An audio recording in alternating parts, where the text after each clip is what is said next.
crappy.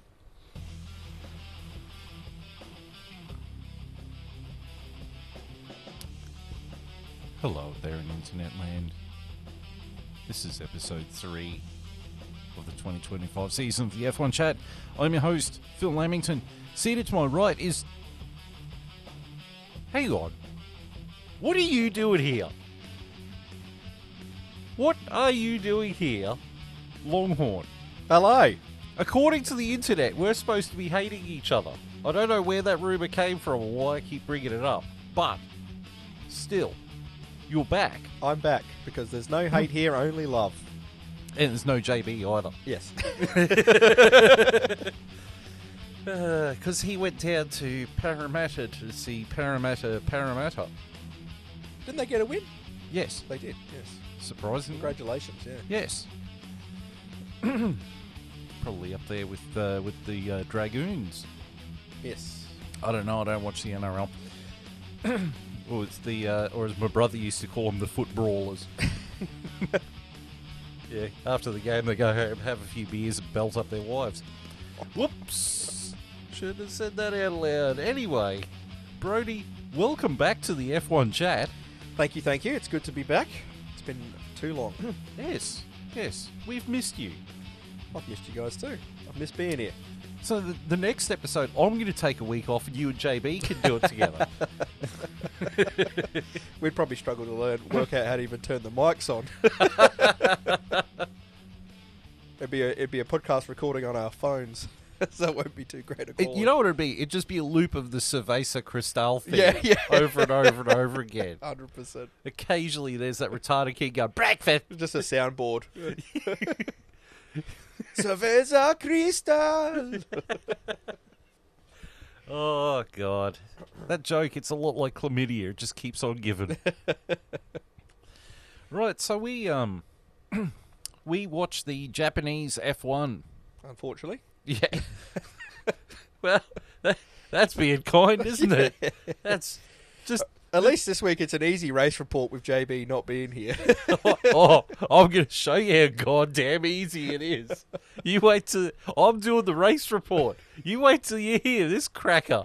I'm going to put JB to shame. JB's going to be like, oh, fucking hell, I'm going to have to fucking hand it over to fucking Phil now. Yeah, you're taking my job. Taking my fucking job. JB's like, I don't fucking sound like that at all. The fuck is your problem? We love you, JB. All right. So we had the joy and the privilege of enduring the Japanese F1. Wow. Wow, wacky do. Right. The F1 race report for Japan. Here I go. Lap 1. The race starts with the lineup being Max in first position, Lando in second, Oscar Piastri in third, Charles Leclerc in fourth, George Russell in fifth, Kimi Antonelli sixth, Isaac Hadjar seventh, Lewis Hamilton eighth, Alex Albon in ninth, and Oliver Behrman in 10th. Fast forward lap 22, Lando and Max both pit. Max is in front, but Lando tries to overtake Max going onto the grass, turning his beloved McLaren into a very expensive lawnmower. And then lap 53, Max Verstappen wins the race in front of Lando Norris, Oscar Piastri, with Charles Leclerc in fourth, George Russell in fifth, Kimi Antonelli in sixth, seventh was Lewis Hamilton, eighth was Isaac Hadjar, ninth was Alex Albon, and 10th was Ollie Behrman. I know I fucked up when I wrote the notes because they did not change positions. Nope, no one did. This race was yeeted. What a joke. Yeah, it was not quite the spectacle we were hoping for at all, was it? The most interesting action was Jack doing fucking it into the barrier. Yeah, just open DRSing it into that corner. And the grass constantly catching fire. Yeah, that was strange, wasn't it? That happened so many times. And it happened in China last year. Yeah, I would love to know, if anyone knows, put in the comments section why that was even happening. I've got to deviate for 2 seconds here. floor is yours. So, last episode, we put up last episode, right? Put it up on YouTube and everything. We had a comment. Hey. We had a comment. Our first comment. From a lady who puts up videos basically saying that she loves playing Halo with all us C-nuts.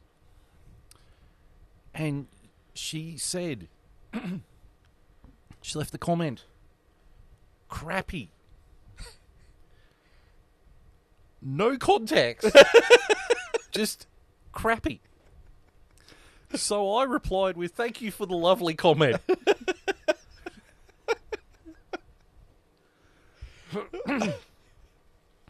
We were inundated with a comment of crappy. With no context, no guidance on where we could improve or anything. Sweetheart, go play another game of Halo, alright? At least that comment would have made sense on this on this race. We would have been like, Oh, we know what that's yeah, for. so just fellow F1 fan. But, no, sweetheart. No. Just no. Spastic maxing. But, yeah. Well, my dog is super angry at something. She is super pissed. Oh, that'll probably be crappy. She probably just finished watching the 53 laps of the Japan F1 Oh, Grand Prix. God. I did a highlights video. I showed it before. Where it got to the race starts, and then I cut to that Cerveza Cristal. And then the retarded kid going, breakfast! You know, that was the pinnacle of this race, because absolutely sweet FA. The only other thing that happened during the race was Alex Albon going off at his race engineer. Yeah, he wasn't happy. He didn't lose any places. No. He didn't gain any places, but he didn't lose any. No. My God. So, Max Verstappen won the race. Yeah. All you can really say about this race was what a quali lap he put in. Yeah. It was new track record, I believe. Yes. It was absolute stonker. But yeah, that was about the only excitement from the whole weekend on track. I will say, for a car that seems to be very hit and miss, he was able to make it hit. Apparently, I heard as well his setup. He changed it the night before the race, all off of advice from another sim racer, a World Championship sim racer. Yeah. That's pretty impressive that these sim racer guys are able to figure out these setups to get a real Formula One car working the best, you know? Maybe whoever's driving the other Red Bull car needs to talk to this guy. Yeah, I think so. You know, get some pointers from this guy. Yeah. But, you know, he drove a race.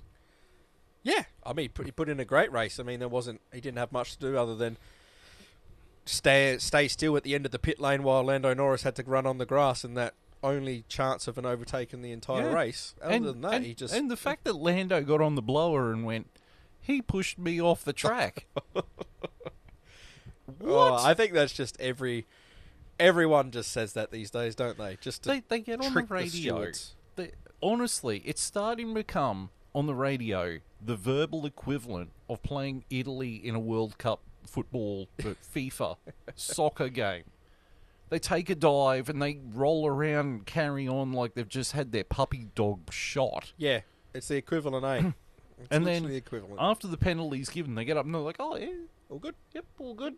That was, you know, it was a nice bit of, you know." Yeah, they all act like they're Monk from Mean Machine. Yeah. You've seen that movie, right? Yes. Yes. You know, except they're not quite Jason Statham, but still. So that was Max Verstappen. The key drivers. God, I had to write people down for this. So Lando Norris. Yep. Yeah. Pretty standard. Oscar Piastri. Now, Oscar Piastri, he did drive really good. And I think he was faster than Lando Norris, but... Yeah, that's probably the one thing about the race we can maybe in a couple of minutes talking about. Do you think he was faster than Lando in those last 15, 20 laps or whatever? Yes. And they should have let him through? Yes. Do? Yeah. I think so too. Like, they should have just done what plenty of other teams before done. Let him go through, and if he doesn't catch him, swap places back towards the end. Why not? Not like now. Lando wasn't making any ground on him. Well, that's right. But then look at the opposite thing is Lance Stroll tried that last year and forgot to give the place back. Well, that's Lance Stroll. I think we've figured out between these two that they're pretty happy they've swapped places before, so I don't think it would have been an issue whatsoever. Yeah, I think McLaren themselves have finally gone, we have to actually play lead driver, number 2 driver. The problem is I still don't think they themselves know who it is. They want it to be Lando so bad, but I think all of us kind of secretly know that. I think we all think Oscar's the better driver, don't we? Oh, well... Who do you think, like, in 5 years' time, who do you think's going to have more world championships? Okay. Or how about even just at the end of their careers, who's going to have the most world championships out of them too? Look, I think Piastri is the better driver. Yep. But I think Lando is the driver that's favoured by the team. 100%. Lando keeps making silly mistakes. Oscar is more consistent, but Oscar very much drives on a knife's edge. Yeah. You live by the sword, you die by the sword. Australia was a prime case of that. So it's... Lando plays it safe, but he'll get a world title. Yeah, I think this is probably his year to do it. Yeah. I just think if you were going to look... By the end of their careers, I would be very surprised if Lando had more world championships than Oscar, because I just believe that as an overall package, Oscar is the better driver. And he's still very, very early. He's only in his third season now. And Lando's in his, sixth or seventh season? With the same team. So Lando's all over it. And they're pretty much the same right now. The only difference is I'd say Oscar's probably got a better head on him for... Oscar seems to... like I said, he's the whole package to me. He's like a Lewis Hamilton, but he's Oscar Piastri. Like, he understands strategy already. He understands... I don't know. I see something in Oscar that I go, he is a step above the rest. Just give this guy some more time, keep him in a competitive car that can win, and he is going to win. I think the thing that helps Oscar the most is his manager, Mark Webber. Yeah. Yeah, Mark Webber went against Vettel in the best car, the Red Bull. Multi-21. We all remember. So Mark Webber's got that... He's got that insight that he can give Piastri. Whereas Norris, not so much. Yeah. So I think that is the X factor. So you think as well then that they've picked Lando as their number 1 driver, and the reason they didn't sort of swap to give Oscar that chance, even if they were going to swap it back around, is because they've already decided we're backing Lando this year to win, and Oscar's there to be the sort of gunner. Yeah. Unless something drastic happens, like Lando bins it a bunch of times and Oscar takes advantage. You think they'll swap that back if Oscar was to take control of the World Championship? I think so. Yeah. But something would have to happen to make that happen. Yeah. Our next key driver was Charles Leclerc in a Ferrari that seems to be very confused. Yeah, well, I would say at the moment the Mercedes is probably quicker, so to be able to finish in front of him in this race is pretty impressive. Yeah. But, the Ferrari's got some kind of strength in there. Well, we've seen it in the sprint in China. Yeah, I mean, Hamo got pole position and won the sprint race. It's very up and down, the Ferrari. Yeah. I don't know if that's a set-up thing, if that's the car, a track-specific thing. What are you... I mean, you're a Ferrari fan. What are your thoughts? I think that losing... oh,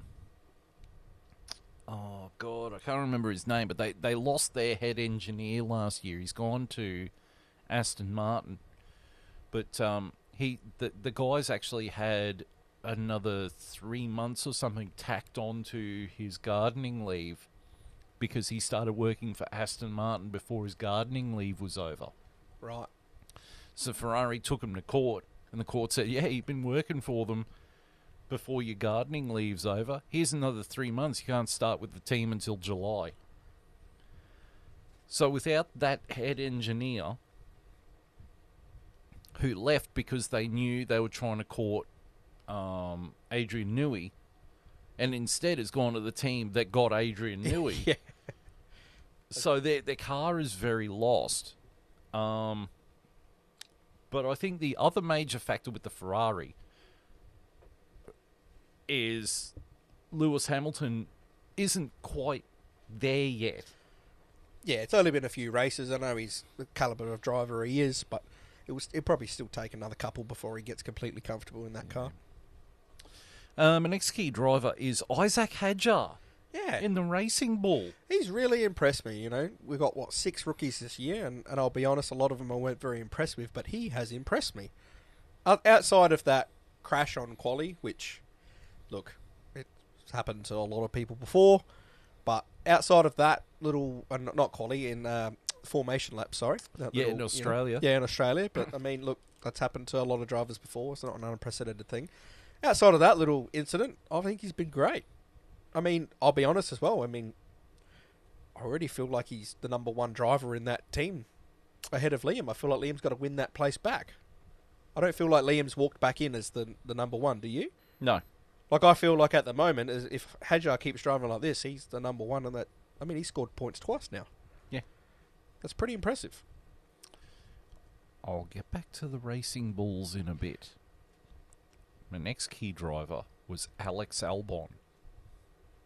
Points finish. He the third race in a row. Yeah. He is turned up in this Williams. I think it's amazing what happens when you have a second driver that's actually a good driver, how that can push your other driver. I think now that he's actually got someone he's got to compete with, it's made him better. I also think that Dorilton Capital really are putting their money where their mouth is. Oh, yeah, I do. I believe James Vowers we're doing everything we possibly can to take us back to the top, and I think that's why Carlos signed with us, because I think he's seen that plan that we have. Whether or not it happens or not, well, time will tell, but I do believe there's a plan in place, and I think the backing is there to get us to the top again. Wait until you see the constructor standings. Just leaving it there. My last key driver was Oliver Behrman. Got a point. Smashed his teammate. Oh, yeah. An experienced driver with... Yeah, but it's Ocon. I know, but still, you know...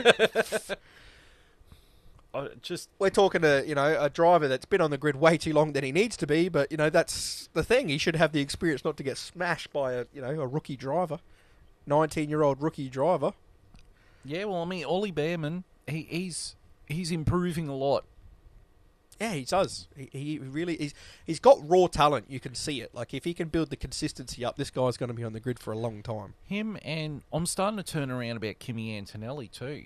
He's really impressed. Like I said, we've talked about it before. I don't know if we talked about it on the podcast, but 6 rookies, I was really skeptical because I was like, I feel like we're all just trying to find that diamond in the rough, and that can really, really backfire. But most of them, outside of Doohan, unfortunately, they've all impressed me. Kimi Antonelli has hopped in that Mercedes, and he's at a 4th place, a 6th place in this. Like, he's been consistently in the top 6, top 8 cars, which is more than we can say for Sergio Perez in the Red Bull last year. And, I think he's been great for an 18-year-old to jump into F1 the way he has, and just Isaac Hadjar, they've all been pretty great.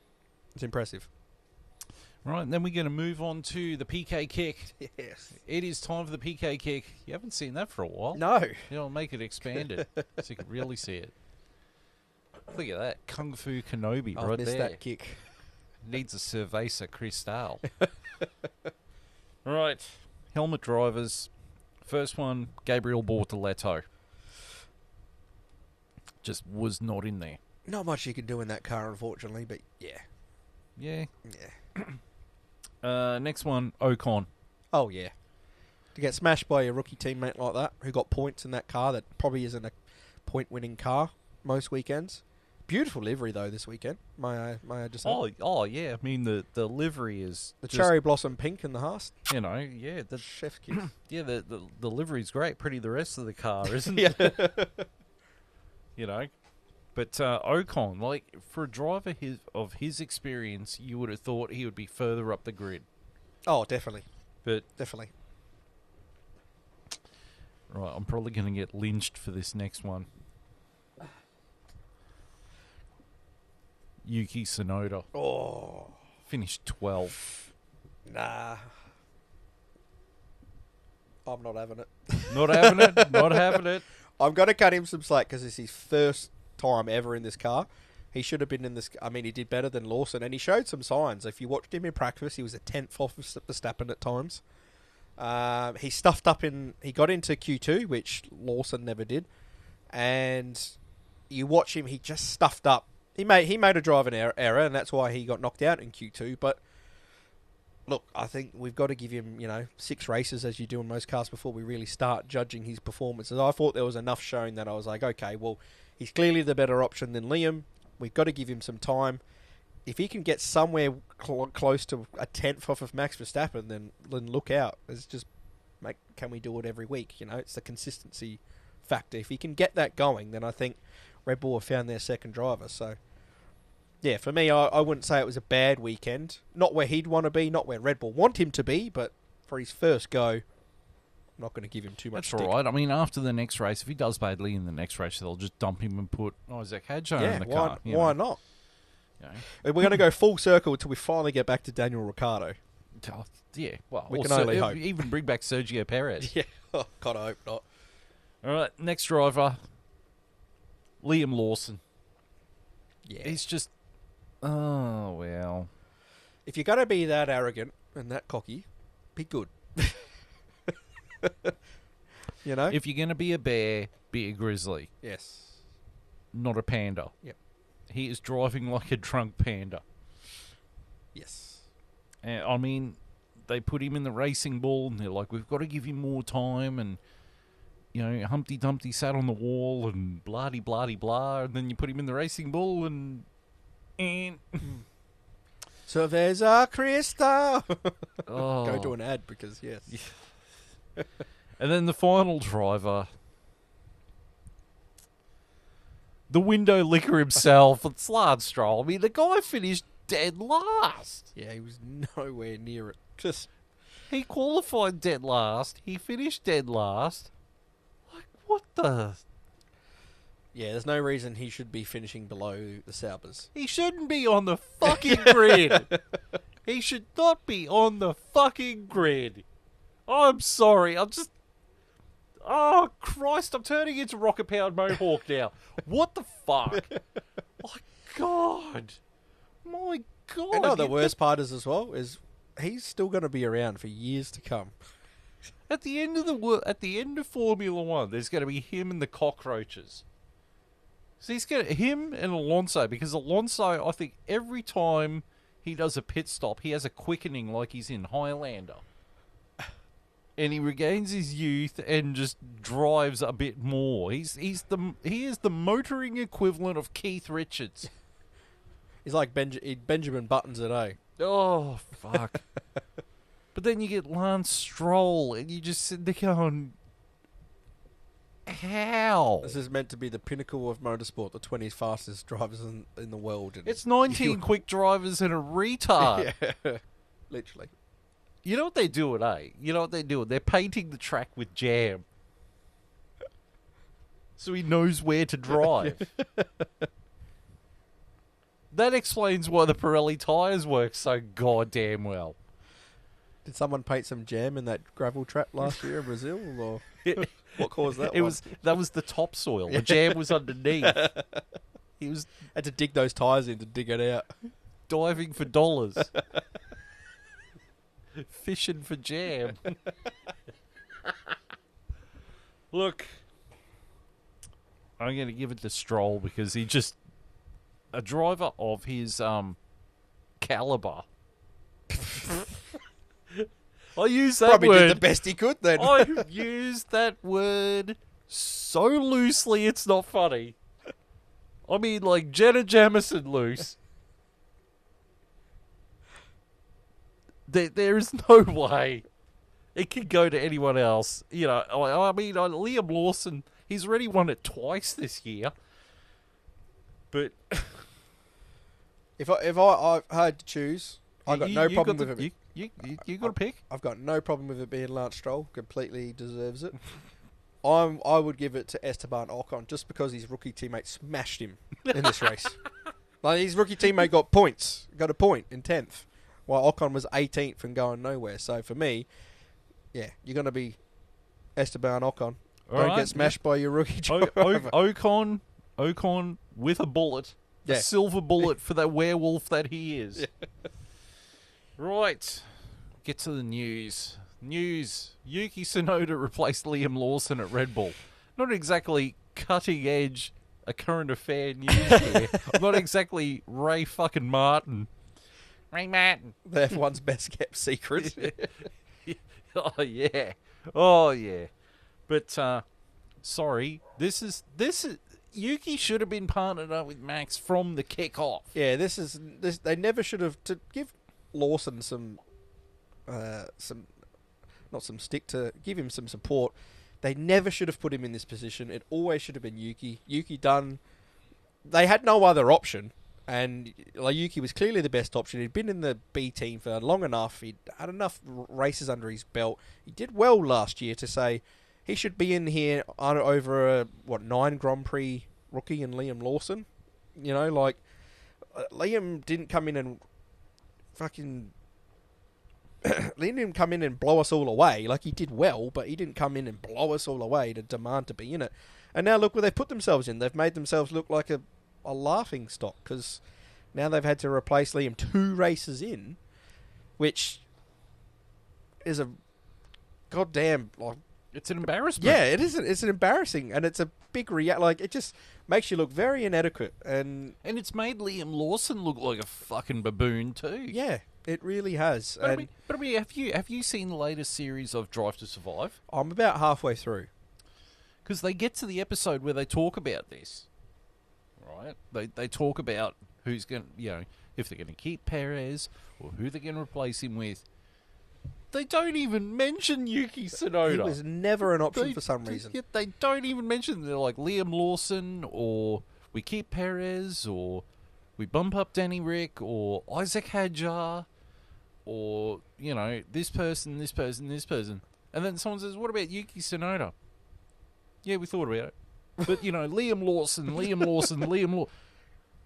Well, I bet you feel like a right dolt. I'm really backing Yuki this year. I really want him to do well, because I really want him to stick it to them. Stick it to Helmet. Stick it to all of them who didn't think he should even have a shot, and say, I am the number 2 driver here, and I can... You know what? Right. This is me trying to do my best rocket-powered Mohawk, right? This is me. I want every driver that has been fucked over by Helmut Marko to do well. I want Alex Albon to do well. I want Pierre Gasly to do well. I want Yuki to do well. Carlos Sainz. Every driver that has been screwed over by Helmut Marko to do well, so that they can sit there and say, you stupid old bastard, you're the reason why I'm here. Yep. I hope so as well. Like I said, I hope he sticks it to him. And honestly, I hope Liam recovers an RB and gets himself out of that organisation somewhere else on the grid and does well himself. Because it's just, I don't know. The way they run things, look, it worked. They found Max Verstappen. They're 1 diamond out of how many attempts? And Sebastian Vettel. So 2 diamonds out of that many, out of how many attempts? But outside of that, would it kill them to put their arm around one of their drivers every now and then?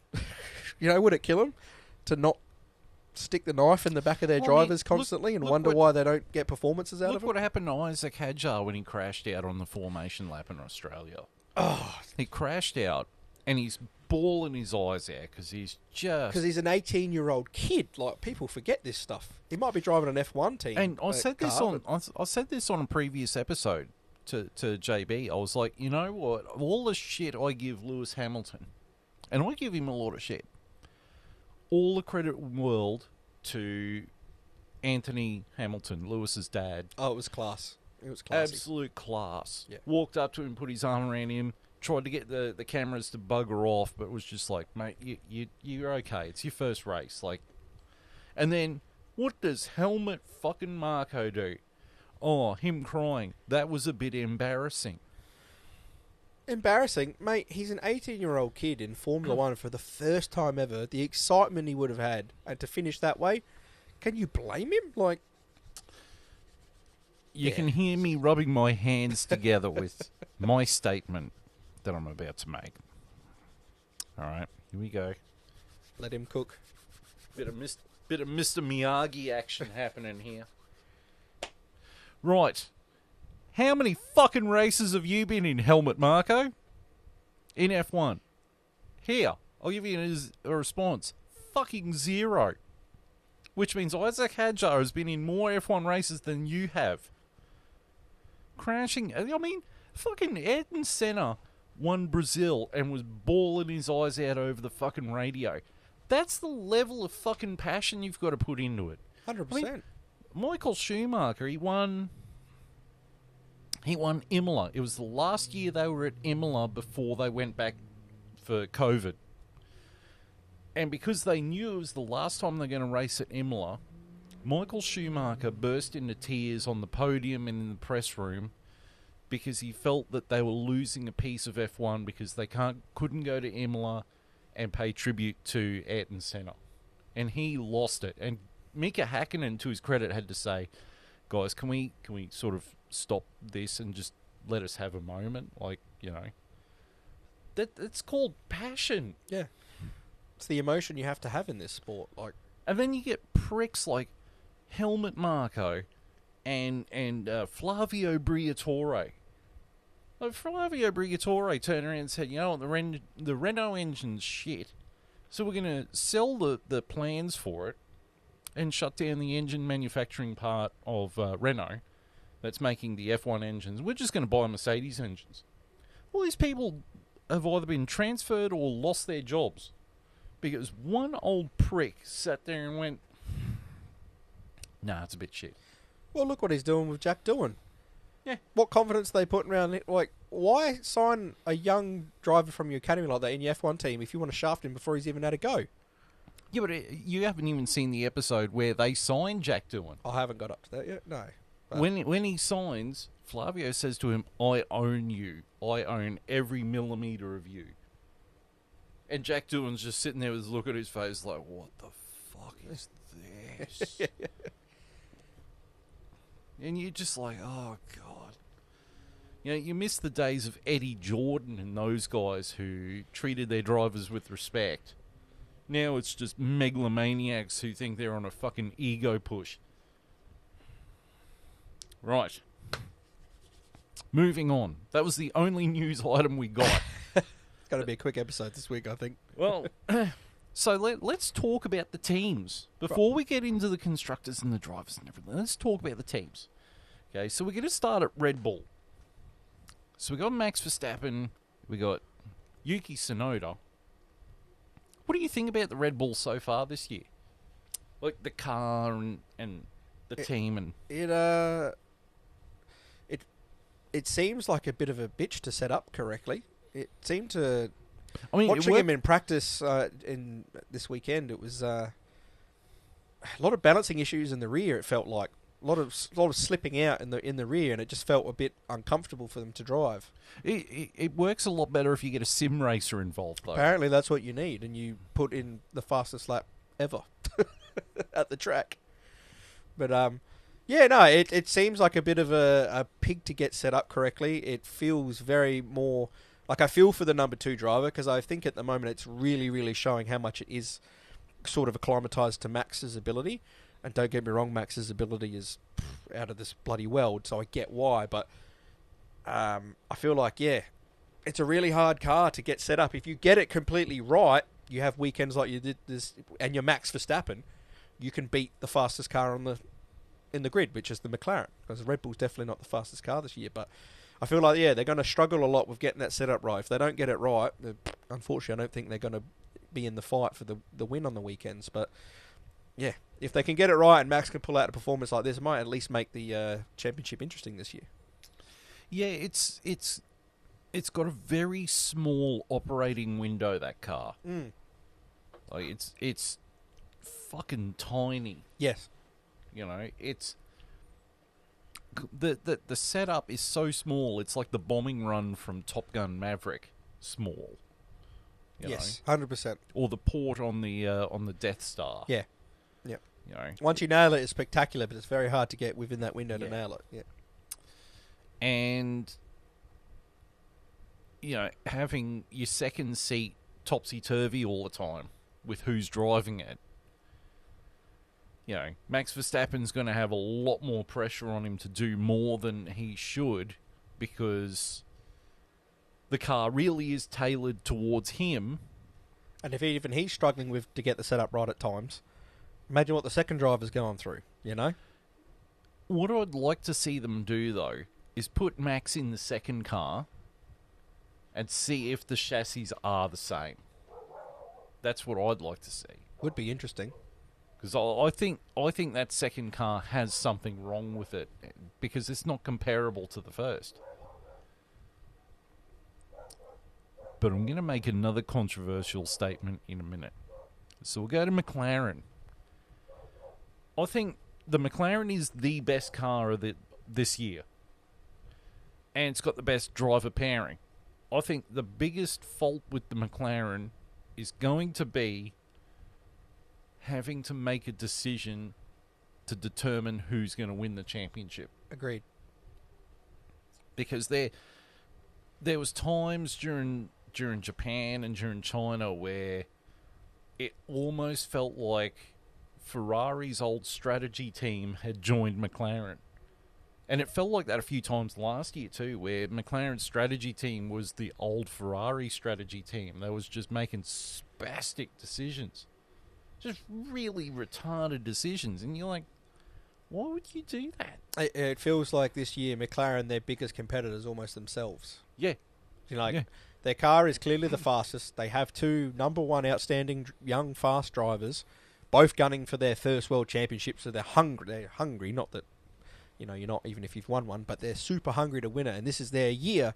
It's kind of like the big thing that's going to stand in their way is themselves, is those strategy calls, getting it wrong, is that, you know, not letting one driver pass who's got more pace because they're trying to back another, or just all the little quirks that's going to go on by the pressure, I guess, of being, can they handle the pressure of being the Constructors' Championship and this year going to win the drivers? Can they handle it? That's going to be the big question, I think. Yeah, and they've just got to sort themselves out. Because at the moment, they're Scott and Nega Scott for a Scott Pilgrim versus the World reference there. And every time Nega Scott takes over is when they make bad decisions. So we're going to go to Mercedes. I think Mercedes has got a solid car, but the car is nothing special. Yeah. You know, they're very much the Suzuki from MotoGP. They'll pick up the scraps, and I think they'll fight for podiums most weekends. You know, maybe that third spot, that fourth, fifth spot, they'll be around there. But yeah, I don't think they're gonna. Do you see him winning a race this year? No. I think that car is such a blunt instrument. Like, we sit there and say, you know, the Red Bull is on a knife's edge. Yep. This thing has got a blunt edge. Yeah, 100%. And I mean, it's a good all-rounder. But it's got nothing special to it. No. It's just, it's there. Yeah. But I think Kimi Antonelli he's starting to turn me around. Probably next race he'll fuck up and they'll be like, yeah, he's shit. I just keep going backwards and forwards on him. Like, he impresses me, and then the next weekend he shits the bed and you're like, what's he done? I've actually watched the episode of Drive to Survive where he's in it, and they announced that he's the Mercedes driver. And watching that and seeing how Toto Wolff talks about him, and they're obviously they were seeing, you know, behind the screen, what what they were seeing in all the, analytics, what do you call it, the data they were seeing that we cannot see. It's clearly something there because, he's hopped in and he hasn't looked out of place. I mean, he had the fastest lap, I'm pretty sure, at Japan at one point. Yep. He's...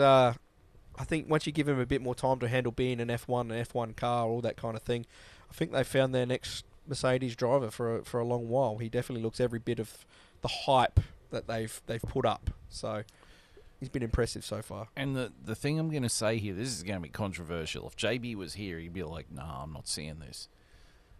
But George Russell, I think, has got to start looking over his shoulder, and George Russell's got to start stepping up.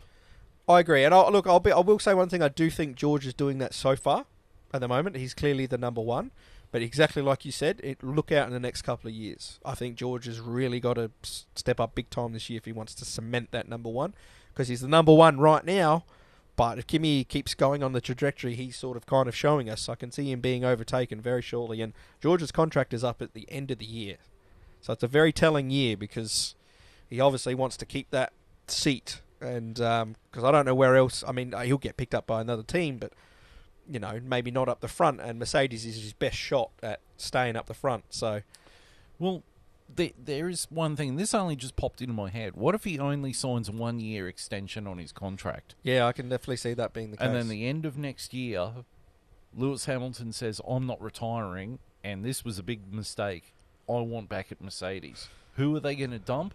George Russell. It would be George, yeah. Unless he goes on to challenge for the World Championship or something. Which I just don't see it. I don't see George Russell as a world champion. You don't? No. I think he does make too many mistakes at times. He's an interesting one because I've seen him win races that he maybe shouldn't have and make good strategy calls to win that race. Like I think it was Spa last year. He won it, but then he got disqualified. That's right. But take the disqualification out of his hands. He did everything right on the day to win that race. Yeah. And that was part of it. And when I watch that, I go, that's World Championship material to be able to do that. But then there's other times where, he clips the wall and hits the gap, precisely the gap at Singapore, and you see things like that and you go, oh, are you the world champion, For me, George Russell just seems very vanilla. Yeah, he is. As a person, he's just very vanilla. There is nothing really worthwhile about him, All he's gotten down to is now he makes vague fucking insult jokes at Lando Norris because he thinks he's funny, and Lando Norris just says to him, "Could you just fucking not?" Yeah. But yeah, just George Russell, he's just vanilla. Yeah, I'll see that. Ferrari now, oh god, how do I say this? The multi-million-dollar Ferrari Lewis Hamilton experiment is not really paying off. It is early, but yes. Maybe if he gets his eye in and, but he's really got a year and a half because he's got, what's left of this season and the entire of next season to do what he's got to do. Because the sands and the hourglass are running out. I can tell you now, he ain't getting that 8th world title. Oh, no. He's not knocking off the Michael. I feel like, again, this is where we've been at with him for the last couple of years. I think he's got every now and then he's going to put in a Lewis Hamilton style race and win it.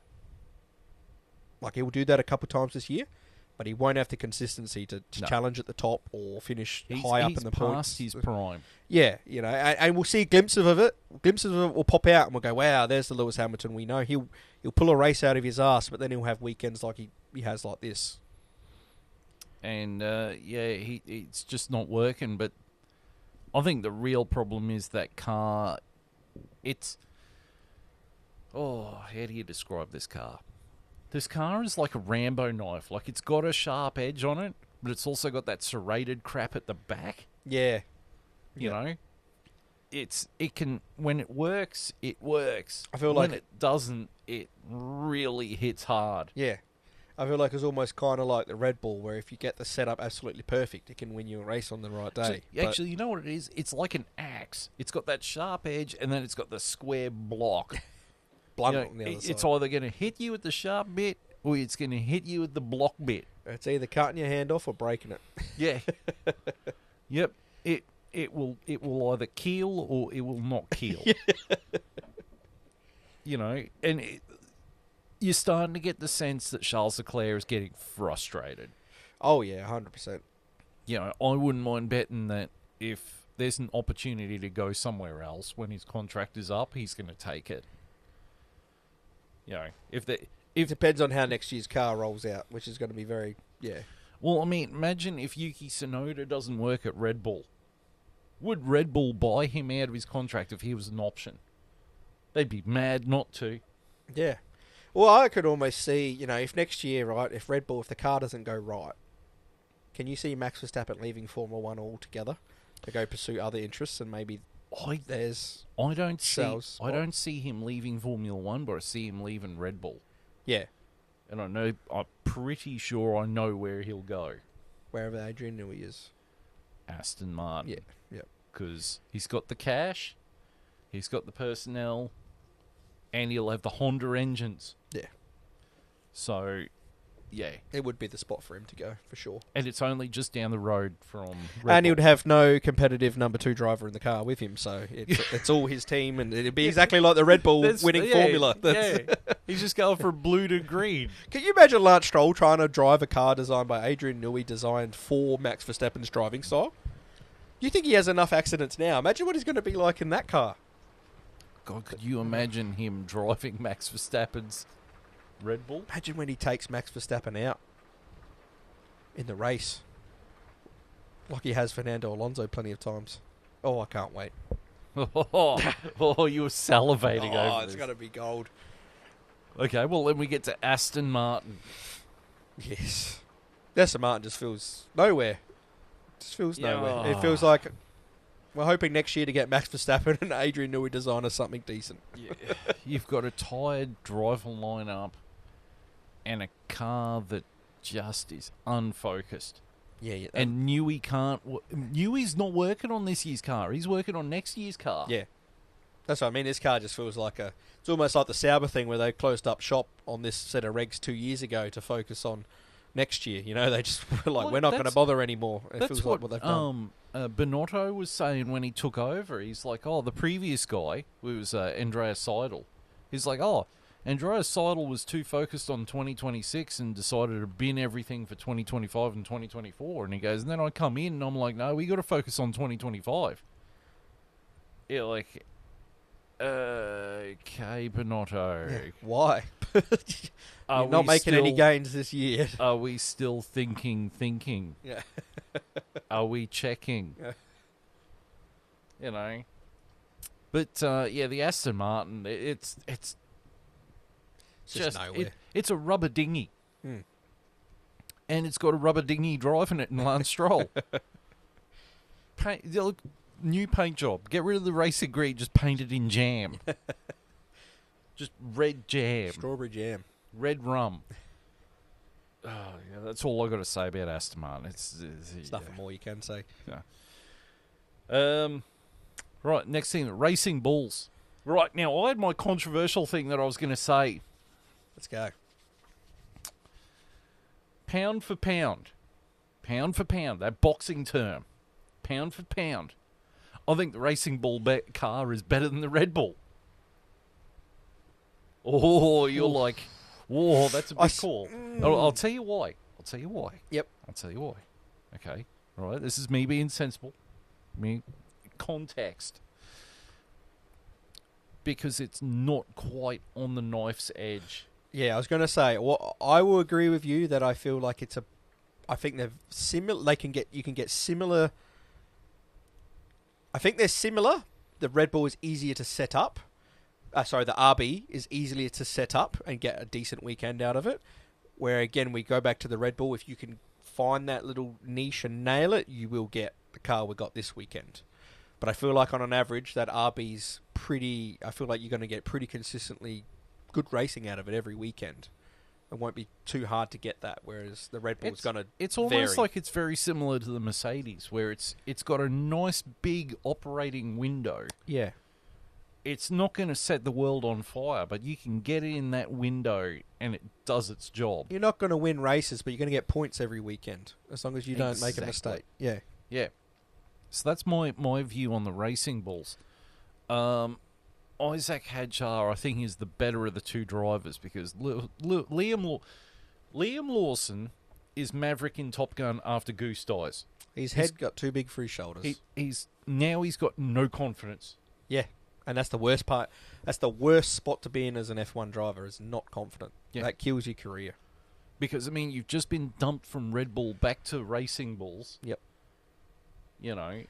And Yuki already looks better in that car than you ever have after all that preseason testing, you know.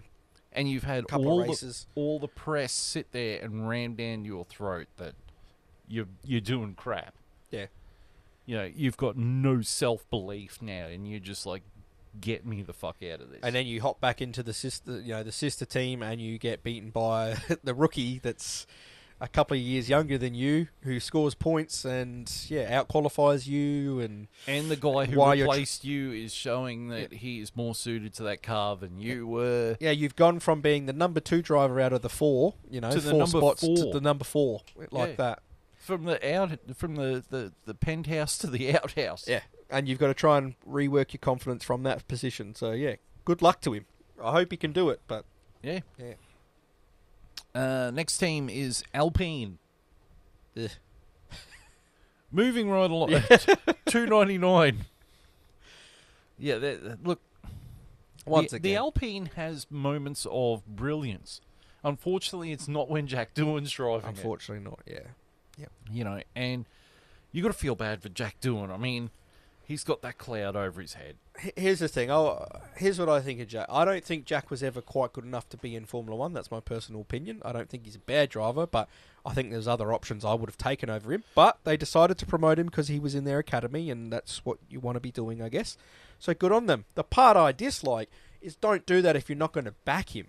Yeah. If you're going to bring in this rookie, academy driver that didn't have quite the, credentials of an Oscar Piastri, and that's why I believe they brought him in, because they didn't want to make that same mistake, although it's a different caliber of driver. So somehow whoever's making their decisions on these things, I go, how do I get your job? Because I feel like I could have picked up, handled this better, but I feel for him because A, I get it. I don't think he was quite the best choice, but B, you made the choice. So lie in it and support it. Like, put your arm around him and get the best out of him. Why try and get rid of him before he's even had a go? What a waste of time. They hired him, and then they hired Colapinto to be the reserve driver.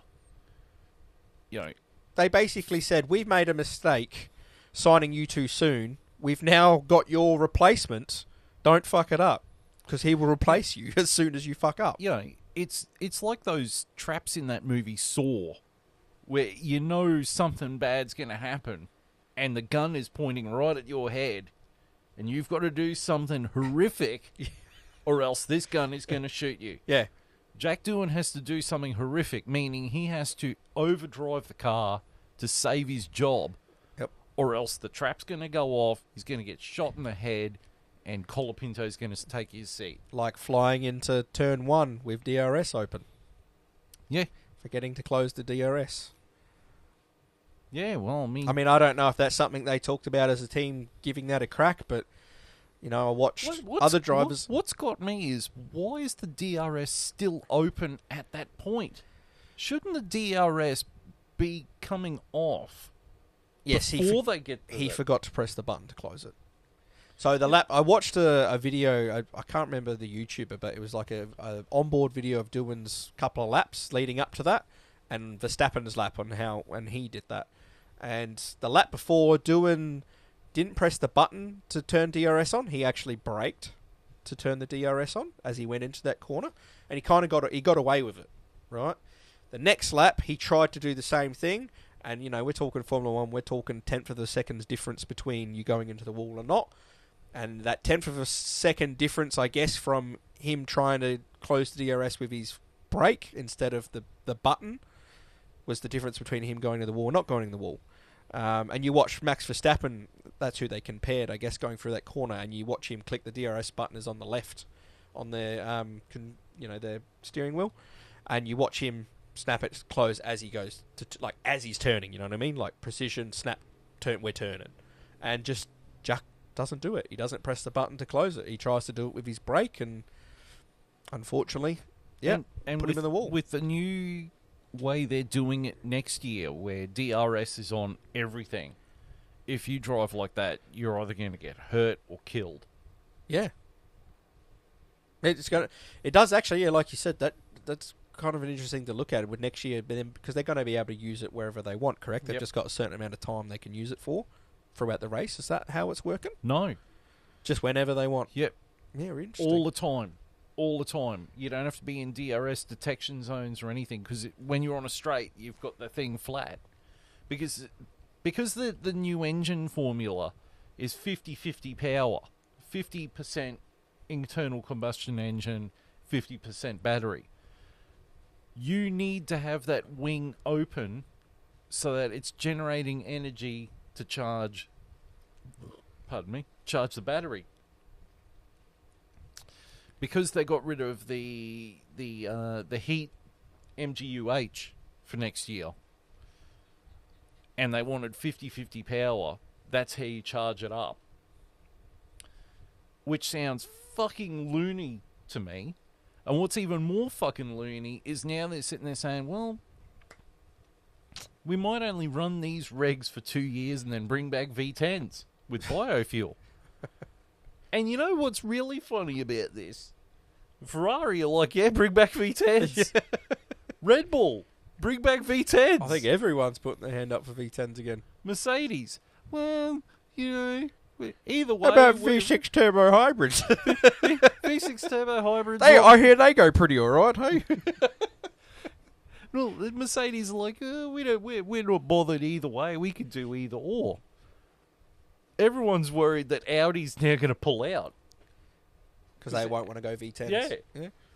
Like, fuck. Oh, what a turn of events. Well, I'll tell you what, if that's how the DRS is going to work next year, it's going to separate the men from boys, because you're going to get a lot of these incidents. It's going to separate heads from shoulders. Yeah, or that too, because you're going to get incidents like this where drivers are going to be trying to push the limits of how far they can keep that DRS wing open until they need the downforce to turn into a corner. And you're going to get incidences like this where drivers just forget, or they make a mistake and bang, they're in a corner. So might make for some more interesting races and driving. But fucking Monaco's going to get spicy. It's going to be a very spicy meatball. Fucking hell. Still going to be no room to overtake, but yeah. No. Just wipe out everyone. Yeah. It's the 7-10 split. Just wipe everyone out. Right, the next team is Kick Sauber. Yeah, again, they parked the bus 2 years ago, been waiting for 2026, nothing more to say. Yeah, we're waiting for 4 rings and an Audi. Yep.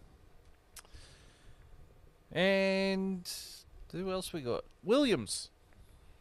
Oh, we got Haas. We'll do Haas first. Yes. Haas. Haas's biggest problem is they signed fucking Ocon. Oh, 100%. 100%. I think they got it right with Behrman. I think he's a good young rookie with some talent coming through, but yeah, Ocon was the bad choice. Haas had to say, because after, I think it wasn't Australia, it was after China, where all the teams were told, if you've got these mini DRS things, get rid of it. And Ferrari and McLaren are like, we don't have a problem. We're not doing change. We're not changing jack shit, because there ain't anything wrong. Despite the fact Red Bull's chief technical officer Pierre Vache is pointing at them, going, "They've got it. Them over there. Look at them. Those fucking cheats." And Uncle Fred and Zach Brown are just sitting there going, "We ain't done shit, and we ain't changing shit." Haas came out and said, "Fuck, we've got to redesign everything." We do have it, fuck. Same as Alpine. Alpine are like, oh, fuck me. We've been found out. It's like Jack Napier in Batman. We've been ratted out, boys. You know, I can't do a Jack Nicholson to save my life, but You get my point. We've been ratted out, boys. Yeah. So, the Haas... Hey, look, it doesn't look as... Honestly, it looks like they've taken a bit of a step back from last year in their car. It's still a wheelie bin. Yeah, it's still a wheelie bin. Again, hopefully maybe they can pull something out next year.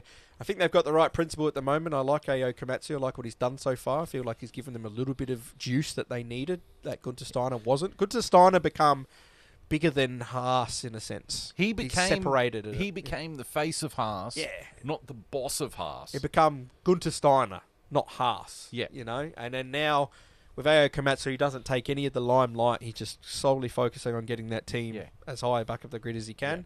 I think it's been the right move and it's been positive. So they're going in the right direction, but again, this year, not going to see too much of them.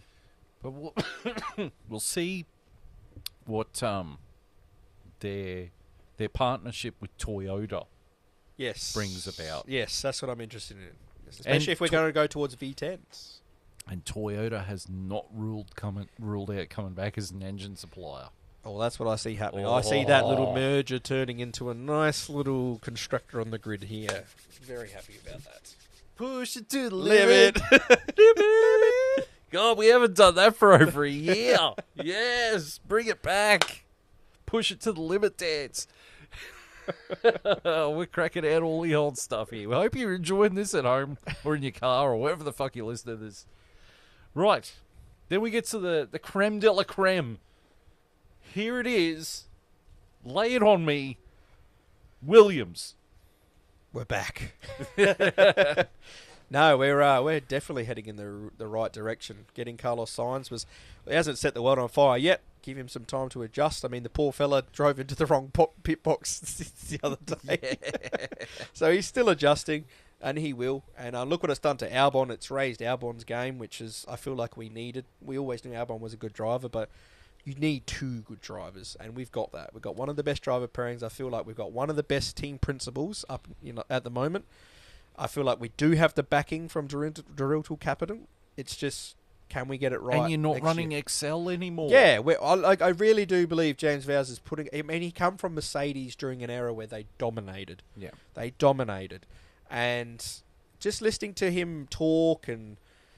I just go straight away. I'm like, that's a guy who knows what he's doing. He knows the things you need to do to win.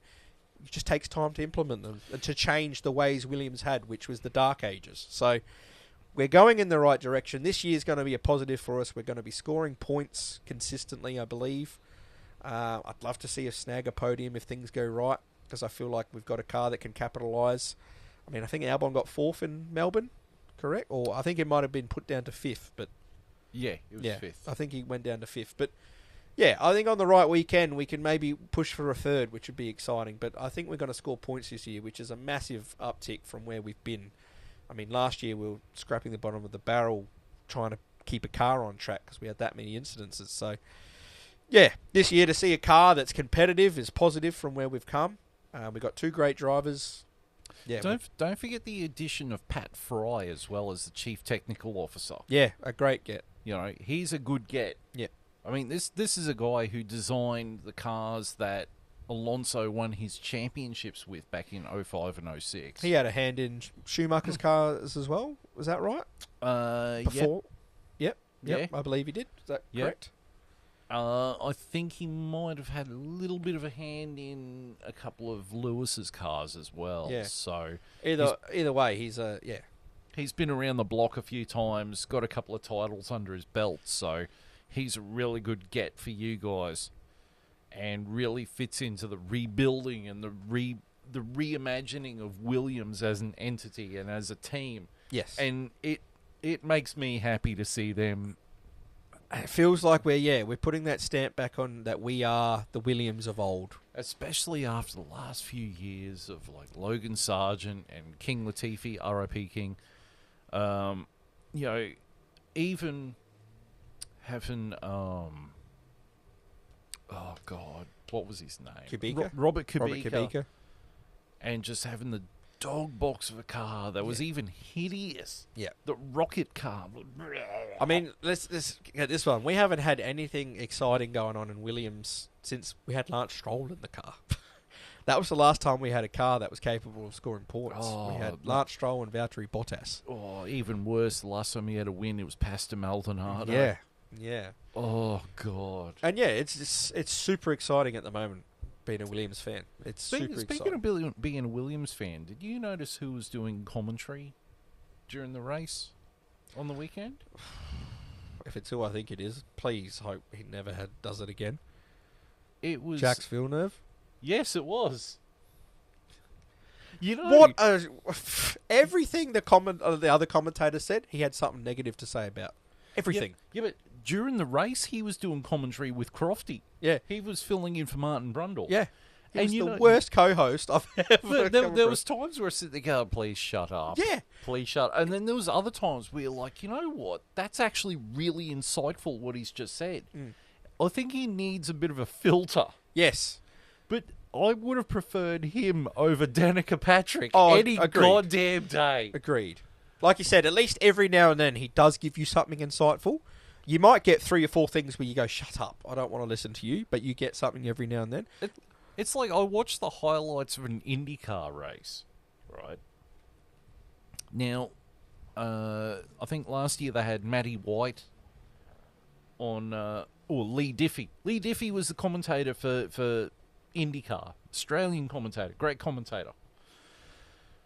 Will Buxton is the new commentator for IndyCar. Oh, good grief. Spare me. Spare me from the torture. You just sit there going, oh my God, I'd rather listen to Neil fucking Compton. Oh, God. You know, listen to Nico Rosberg. Oh, Rosberg's analysis. Yeah. God. That's the thing.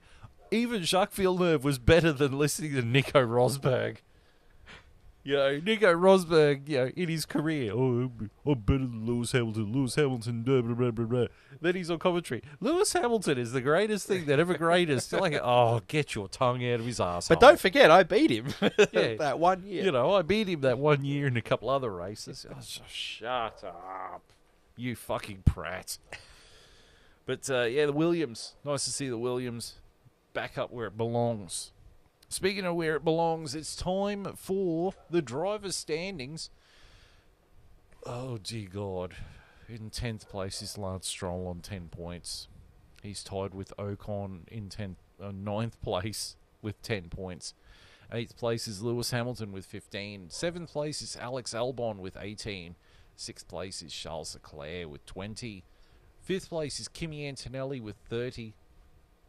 4th place is George Russell with 45. 3rd place is Oscar Piastri with 49. 2nd place is Max Verstappen with 61. And leading the drivers is Lando Norris with 62 points. And in the team standings, 10th place with Zut is Alpine. 9th place is Kick Sauber with 6 points. 8th place is the Racing Bulls with 7. 7th place is Aston Martin with 10. 6th place is Haas with 15. Oh, you're going to get excited. You're going to get a chubby and go home and, well, I was going to say hook up with the missus, but she might be a bit preoccupied. 5th place is Williams with 19 points. Oh, I should get some party poppers for this. Recreate that meme where, like, 8th place on the podium, busting out the champagne and flipping everyone off. Yeah, biting the metal, flipping everyone off like you're That's Stone us Cold. right now. That is us. 4th place is Ferrari with 35 points. 3rd place is Red Bull with 61 points. 2nd place is Mercedes with 75 points. And McLaren is leading the championship with 111 points. Can I just say, it looks beautiful, the Ferrari and Williams being next to each other like that. It's quite nice. We look like we need to be up here. This is where we belong. You we know belong up here. You know what also has given me a massive chubby? Is knowing that Aston Martin is in 7th with 10 points. And that the Racing Bulls and the Saubers are nipping at their heels. Like, I can't that just gives me an absolute chubby. When did the Sauber score points? China Wow. and Australia. Yeah. The Alpine has 0. How good. Suck shit, Makes Flavio. me feel better. Yeah. You know what it is. This is what it is. Suck it, Fox. I'm going to Disneyland. That's what that is. Right. Jesus. So now we got the social medias. And people might have noticed on the YouTube version, the Rumble version, that we now have a dedicated page with all this stuff written on it. So that was a couple of minutes worth of work for me. So on YouTube, you can watch us on the F1 Chat, care of Vindicator 18 channel, where there is a dedicated playlist now. Yes. There's also YouTube, the F1 Chat -1. On Facebook, you can interact with us on the F1 Chat. You can also interact with us on YouTube, just like silly old Bat did when she wrote crappy.